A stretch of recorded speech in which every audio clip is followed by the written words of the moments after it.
right, you guys? I've been wanting to ride this bike for a long time. Oh, nice kickstand there.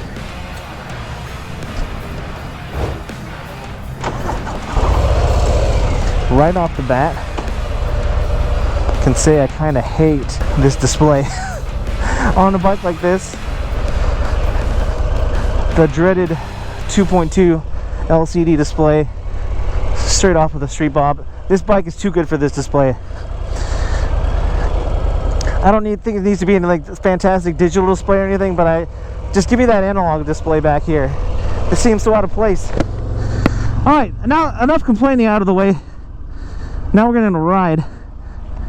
I'll say right off the bat, without even like getting into anything, acceleration, comfortability, this is a weird feeling for a bike that's set up this way. Now, I didn't know that this fairing was a frame mounted fairing, which is fine. I think it looks great. I think it complements the bike well.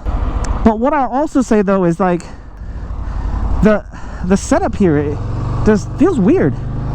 My knees are really up here, and I know it's because it's probably going to increase the lean angle, and this is in the line of, or in the setup of a performance backer. So when you get these foot controls that are definitely a mid control as opposed to a forward control that I think you would expect out of the lowrider.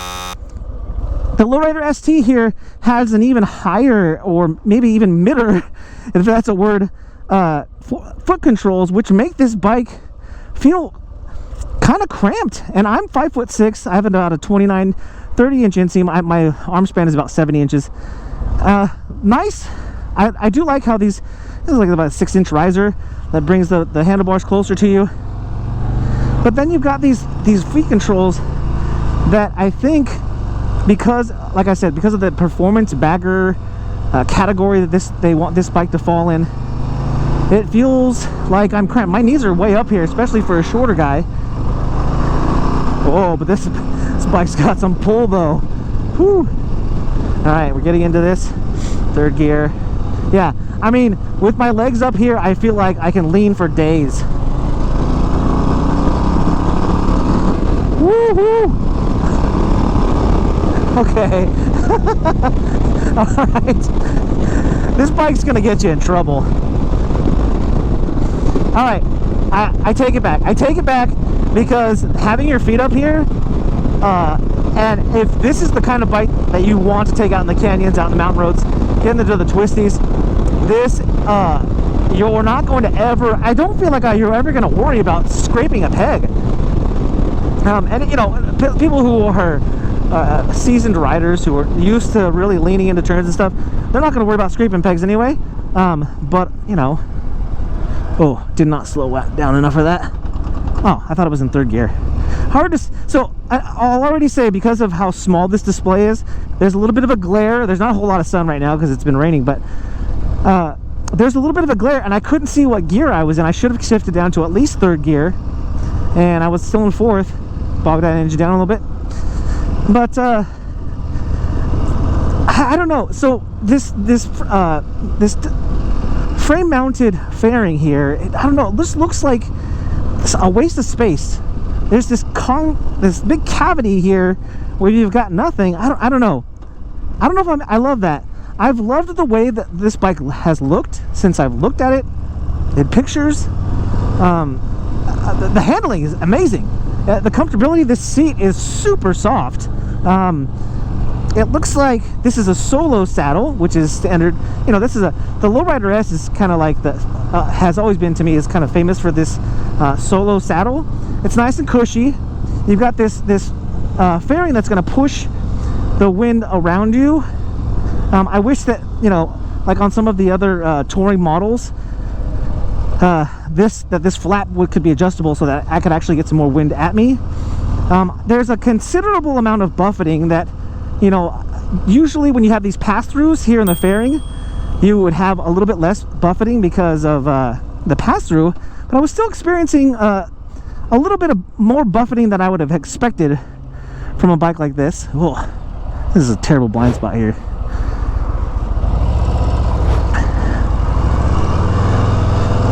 Yeah, this bike is like such a confident, sporty cruiser.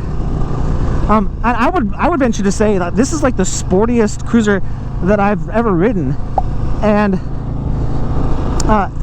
you know, it's not going to be that because the seat is soft. You know, I can tell you would be comfortable in this for a while as long as you don't hit the bottom of that pan.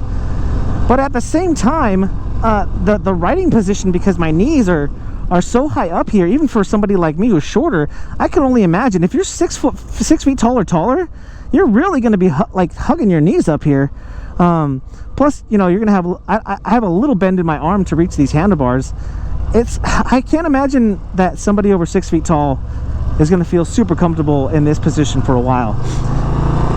Something that I think should have been coming with the Lowrider S series ever since they introduced it back after they discontinued the Dyna, was cruise control. You know, the Lowrider S came standard with cruise control. It's something that I think if at a higher price point, I can't just get like blacked out parts. I noticed that on the Streetlight series, like there's no more Streetlight Special. You can either get a paint scheme with blacked out parts or with chrome parts. And before, you used to have to pay a little bit higher premium for the special. This red rock, I believe, is what this color is called. It's like a reddish brown color. I don't love it. My favorite color on the Lowrider S has always been the black, all the blacked out parts. But I really loved the Diablo. I think it's El Diablo, man. That thing was mean looking. You know, the special edition. That bike was awesome. Okay, here we go. All right, yeah, see, get into that turn. Probably could have shifted down to second. But yeah, man, this bike is super confident in a turn. Can only imagine if you were getting out in the twisties, how much fun you could have on a bike like this. And, you know, it is going to be more comfortable than a sport bike for sure. You know, I don't think you can put a knee down, or if that's, you know, a lot of riders who are doing that aren't even going to consider a bike like this, but you could definitely get more aggressive on this bike than you ever could on any other standard cruiser. And then you've got speakers, you've got this big front fairing, which is something I think I would change. I think on a performance bagger, on a bike that's performance driven, I don't know. I either feel like they should have gone all out with this fairing. It's a low point for me, in my opinion. But standard Harley controls, other than the cruise control button here on the left, you've got all the rest of the standard Harley controls, where you got turn signals on both sides, looks like you can turn traction control on and off, which is, you know, on a performance bike, performance bagger, that's something you're going to want. I've probably said performance bagger like 30 times already. But yeah, super cush. Again, I like the look. This isn't my favorite color. But you've got more colors options, I think, on the Lowrider S and the Lowrider ST than in years past. And yeah, I think that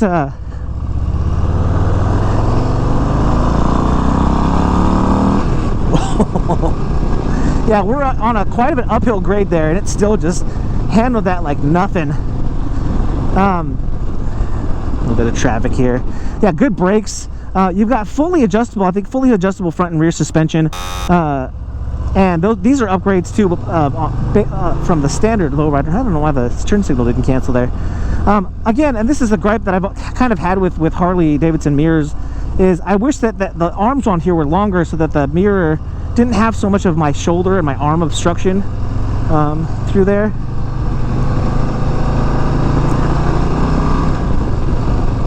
All right. Gonna get into this turn again. Oh yeah. Oh yeah.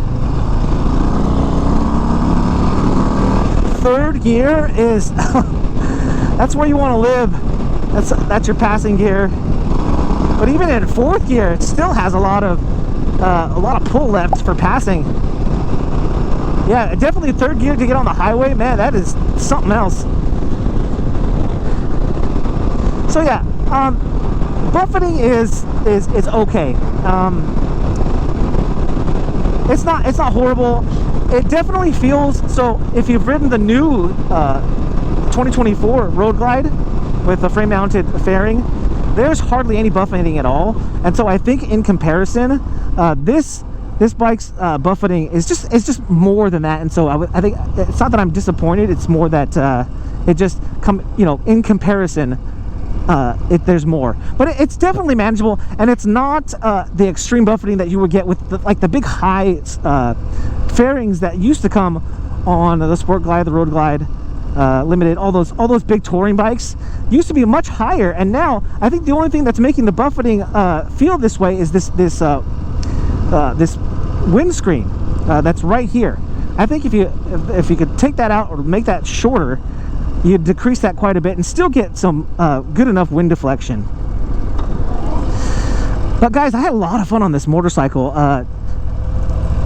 I think I prefer the standard Lowrider S.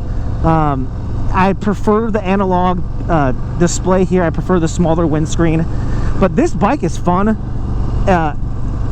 If you're looking for a performance bagger, I would definitely check out the new Road Glide and the new Street Glide. But price point wise, you're gonna save some money if you went this way, I think, and I'll have those pricing points for you here. If you have questions about the Lowrider ST, make sure you leave them in the comments. I'll do my best to answer them, and if I can't, I'll make sure I track that answer down for you. Guys, thanks for watching. If you liked this video, found it helpful, interesting, make sure you hit that thumbs up down there, which is the like button, and if you haven't already, smash that subscribe button. Guys, if you're out there riding, please be safe, be kind to one another. My name is Eric, I'm that one guy, and I am out.